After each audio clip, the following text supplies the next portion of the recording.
They say home is where you're supposed to feel safe. But what happens when the danger breaks in? These are real stories from real people who thought they were alone. Until they heard footsteps, saw shadows, or came face to face with something or someone they couldn't explain. From quiet suburban nights to locked doors that didn't stay locked.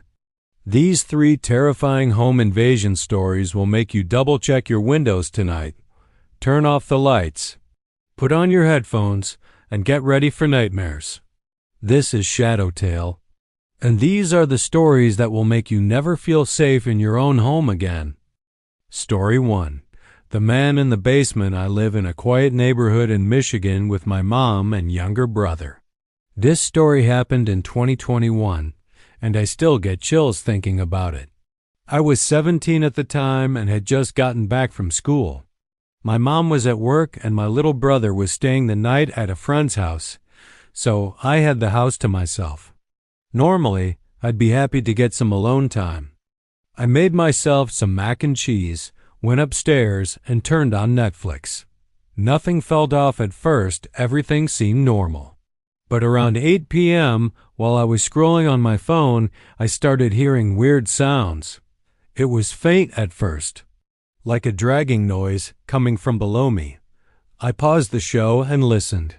At first, I thought maybe it was the washing machine.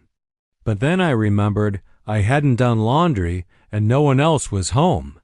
I turned the TV volume down and listened harder. Thump, thump, drag. It was coming from the basement. I tried to calm myself down. Maybe it's the water heater or the old pipes, I told myself. Our house is kind of old, so weird noises happen sometimes. But then I heard it again. This time louder, closer. Like something heavy being dragged across the floor. I froze. I slowly walked to the top of the stairs that led to the basement. The door was shut, but I could swear I heard breathing. Not my own.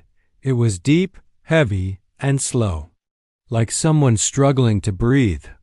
I wanted to believe I was just being paranoid, but then something happened that confirmed my worst fear. The basement doorknob jiggled. I didn't imagine it. It twisted slightly. Like someone on the other side was trying to turn it slowly, carefully, like they didn't want me to hear. My heart felt like it stopped. I stepped back, grabbed my phone, and ran into my room. I locked the door, turned off the lights, and dialed 911. I whispered everything to the dispatcher. I think someone's in my house. They're in the basement. I'm home alone. She told me to stay quiet and keep the line open. She said the cops were on their way. While I was talking to her, I heard something that made me want to scream. Footsteps. Heavy, slow footsteps on the main floor. He had come upstairs. I could hear him walking through the kitchen. Then down the hallway. My room is at the very end. I held my breath as I heard the floor creak outside my door. Then he tried the knob. It turned slightly, but I had locked it. Still, he kept trying. Jiggling it harder now. He knew I was in there. And then ... nothing. The sound stopped. I waited. 30 seconds. A minute. Then bang. He slammed into the door. I screamed. The dispatcher was yelling through the phone, "Stay with me.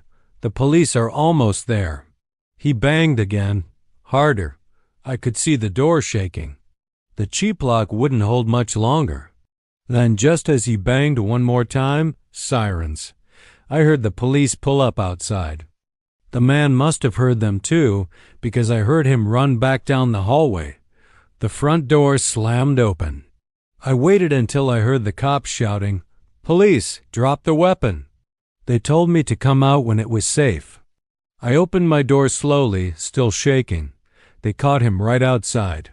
He tried to run, but didn't get far.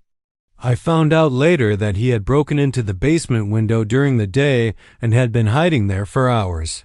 He had a backpack full of zip ties, duct tape, a knife, and gloves. He had no ID on him. To this day, no one knows who he was. They took fingerprints, but never found a match. They think he had done it before, possibly more than once. That night changed me. I can't be home alone without checking every lock and window 3 times, and I never, ever ignore strange sounds anymore. Because sometimes, they're not just in your head. Story 2. The night visitor. I was 24 when this happened, living in a small apartment just outside of Denver, Colorado. It was my first place alone. Nothing fancy, just a 1-bedroom unit on the 3rd floor of an older building. It wasn't perfect, but it was mine. I'd only been living there for about 3 months when the weird stuff started. It was a Thursday night in early October. I had just come home from work, made dinner, and was about to hop in the shower when I noticed something strange. My front door was unlocked. I could have sworn I locked it. I always do. It's like muscle memory. I walk in, drop my keys, and lock the deadbolt. But this time, it was slightly open. Just barely. Like someone had pulled it shut without actually turning the knob. I felt uneasy, but I told myself maybe I was tired and just forgot. Still, I checked the apartment. Closet, bathroom, under the bed, everything. Nobody was there, so I brushed it off. But that was just the beginning. Around 2 a.m. I woke up suddenly.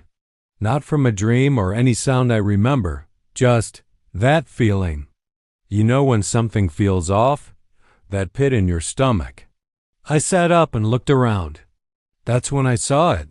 My front door was wide open. All the way. Cold air was blowing in from the hallway. I could hear the buzzing of the hallway light. I was frozen for a second, just staring. Then I ran and slammed it shut.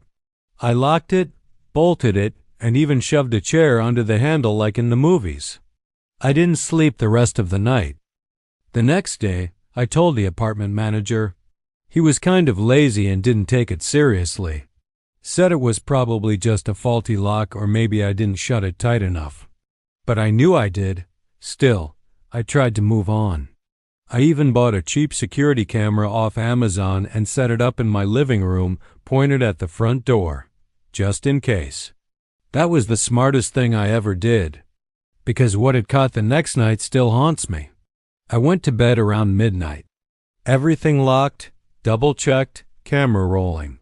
I even left the hallway light on outside the apartment to make sure the video would be clear. The next morning, I woke up and checked the footage on my phone, and my heart dropped. At 3:27 a.m., the front door opened. Slowly, a man stepped inside. He was tall, wearing dark clothes and a hood. He moved quietly like he knew where everything was. Like this wasn't his first time. He walked over to my couch and sat down. He sat there for almost 7 minutes, just watching down the hallway where my bedroom was, not moving. Just waiting. Then he stood up, walked around the kitchen, opened the fridge, then came back and stared down the hallway again. After a few minutes, he walked back to the door, slowly closed it, and left. I don't remember hearing anything that night. I called the police right away. They came, looked at the footage, and started asking questions. They took it seriously, but they couldn't ID the guy. His face never turned toward the camera. The most disturbing part? There were no signs of forced entry. They think he had a key. That meant he either picked the lock like a pro, or someone gave him a copy. The landlord swore no one else had access. I didn't believe him. I moved out that same week. Broke my lease. I didn't care. I never spent another night in that apartment. To this day, I still check my door 3 times before bed. I even use a door jammer now. Because that night, while I was sleeping, some stranger was just sitting in my home. Watching. Waiting. And I still don't know what would have happened if I had woken up. Story 3. Knock knock ... Who's there? This happened to my cousin Jake about 2 years ago when he was 19 and living at home with his mom in a small town in Oregon. Their house is kind of far from the main road down a quiet gravel driveway with woods on both sides. It's peaceful, but also the kind of place where if you scream, no one will hear you. It was a rainy night in November and Jake was home alone. His mom had gone out of town for the weekend to visit family, and he stayed behind to catch up on schoolwork. It was around 10:30 p.m. when he heard the first knock. Not from the front door, but from the back sliding glass door, which led out to the small patio and the woods beyond it. That door was always locked, and no one ever came to the back of the house, especially not that late. Jake muted his laptop and sat completely still, listening. Knock, knock, knock. Slow, heavy, like someone was knocking with their fist. He quietly stood up and walked toward the kitchen, which gave him a view of the back door. He peeked around the corner. There was no one there. Just the rain hitting the glass. He waited. Nothing. He started thinking maybe he imagined it. Maybe the wind knocked something into the glass. He walked over, double-checked that it was locked, then closed the kitchen curtains. He was about to go back to his laptop when knock, knock, knock. But this time it came from the front door. Jake's heart dropped. He spun around, staring toward the front hallway. Now there were no windows near the front door, so he couldn't just peek out. You either opened the door or you didn't. But something about it felt wrong.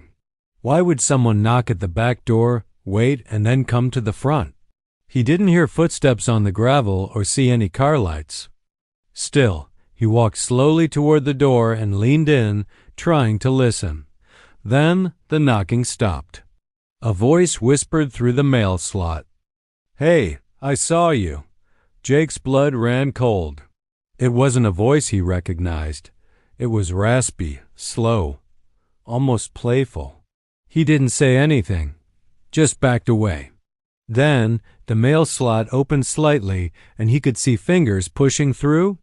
Jake ran. He locked himself in his bedroom, grabbed his phone, and called 911. The dispatcher told him to stay put and stay quiet. Officers were on the way. He sat there in the dark, holding a baseball bat in one hand and his phone in the other. That's when he heard footsteps in the hallway. Soft, careful. Then someone jiggled the doorknob to his room. He held his breath, not moving a muscle. The knob stopped. Silence. He listened, barely breathing. Then footsteps again, back down the hallway. A door creaked. And silence. When the police arrived about 10 minutes later, the house was empty, but the back door was unlocked. And muddy footprints led from the sliding door into the house, through the kitchen, down the hallway, and right up to Jake's bedroom door. They swept the area, checked the woods, but never found the person. Jake moved out a month later to live with his dad across town. The weirdest part, when his mom came back, she said nothing was stolen. The person didn't touch anything valuable. No drawers opened, no mess. Whoever it was only wanted to scare him, and it worked. To this day, Jake says he sleeps with a bat next to his bed and a lock on his bedroom door, just in case someone ever comes knocking again.